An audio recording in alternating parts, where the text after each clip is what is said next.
எங்களோட கொள்கையில் பிரதானமானவர்கள் நான் சொல்லலை முத்தா என்ன, அதாவது தற்காலிக திருமணம் அப்படின்னு சொல்லி அவங்க சொல்லிக்கிறது. ரசூலுல்லாஹ்வுடைய காலத்தில் இந்த தற்காலிக திருமணத்துக்கும் இவருடைய முத்தாவுக்கும் எந்த விதமான சம்பந்தமும் இல்லை. முத்தா என்பது ஒரு பகிரங்கமான, இவர்கள் செய்து கொண்டிருக்கக்கூடிய முத்தா என்பது பகிரங்கமான ஒரு விபச்சாரம் என்பதில் சந்தேகம் இல்லை.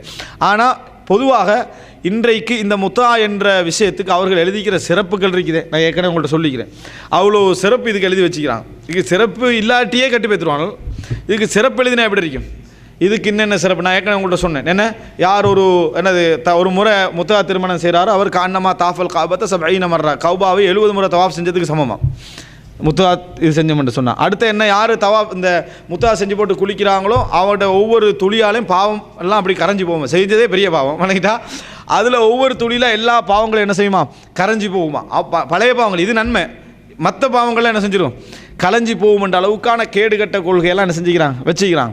இந்த முத்தா என்கின்ற பகுதியை பொறுத்த வரைக்கும் அவர்கள் ஷியாக்களுக்கு தெரிஞ்ச ஒரு விஷயம், பெரிய இடத்துல இருக்கிற யாருமே தங்களோட பிள்ளைகளுக்கு இதை அனுமதிக்கிறது இல்லை. பெரிய இடத்துல இருக்கிற யாருமே அந்த சாதாரண மக்கள் இருக்கிற ஷியா அப்படின்ற ஒரு உணர்வோடு வாழ்கிறாங்களே, அவங்களுக்குள்ள தான் என்ன செய்கிறது, இதை அப்ளை பண்ணுறது. இதன் காரணமாக நான் உங்களுக்கு சொன்ன 5 லட்சம் என்ன தந்தை யார் என்று அறியப்படாத பிள்ளைகள் என்ன செய்கிறாங்க. அதாவது உலகத்தில் இந்த அறிக்கை எல்லா நாட்டிலையும் வரும், தந்தை யார் என்று தெரியாது, 5 லட்சம் பேருக்கான் 10 லட்சம் பேருக்கான். ஆனால் அது சட்டப்படியே தெரியாது. இது சட்டப்படி நடந்த திருமணத்தில் தெரியாது. புரிஞ்சுதா உங்களுக்கு வித்தியாசம்? அது சட்டப்படி இல்லை, அப்படி அவங்க பிழையான உறவு கொண்டு நடந்துக்குது.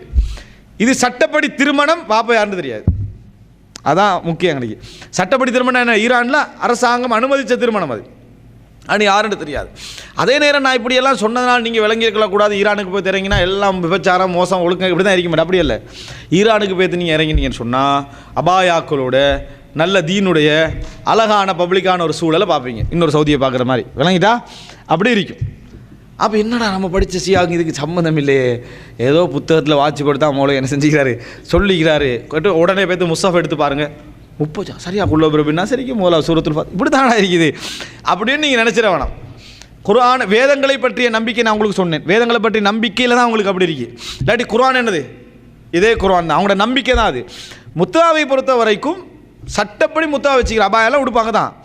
முத்தா என்ற அந்த நேரம் வந்த திருமணம் தானே சப்ஜெக்ட், அவங்களோட பார்வையில் என்ன, முத்தா என்பது ஒரு திருமணம். இந்த திருமணம் என்ற பெயரில் நடக்கக்கூடிய ஒப்பந்தம் இருக்குது, இது உள்ளால 1000 ரகசியங்களோடு என்ன செய்யுது நடந்துட்டு போகுது. அதில் நான் உங்களுக்கு இந்த முத்தா திருமணம் என்ற ஒரு 3 மணித்தியாலும் பேசலாம்.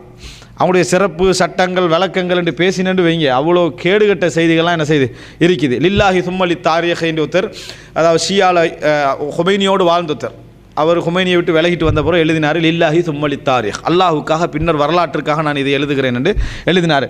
அதெல்லாம் பார்த்தீங்கன்னு சொன்னால் என்னது, இது ஒரு மார்க்கமாடா இது, அப்படி என்ன மார்க்கம் என்ற கொள்கையிலே ரிசர்ச் பண்ணக்கூடாதுன்ற கேடுகட்ட கொள்கையெல்லாம் என்ன செய்யுது அவர்கள் இருக்குது. அருவறுப்பு, இந்த மஜ்லிஸில் கூட சொல்ல முடியாத அருவறுப்பான செய்திகள் ஓரளவுக்கு இருக்குது. அந்த அருவறுப்பான அதாவது செய்திகள் கூட அதில் என்ன செய்யுது, அதில் இருந்திருக்கொண்டிருக்கக்கூடிய ஒரு நிலையை நம்ம என்ன செய்கிறோம் பார்க்குறோம். ரைட்.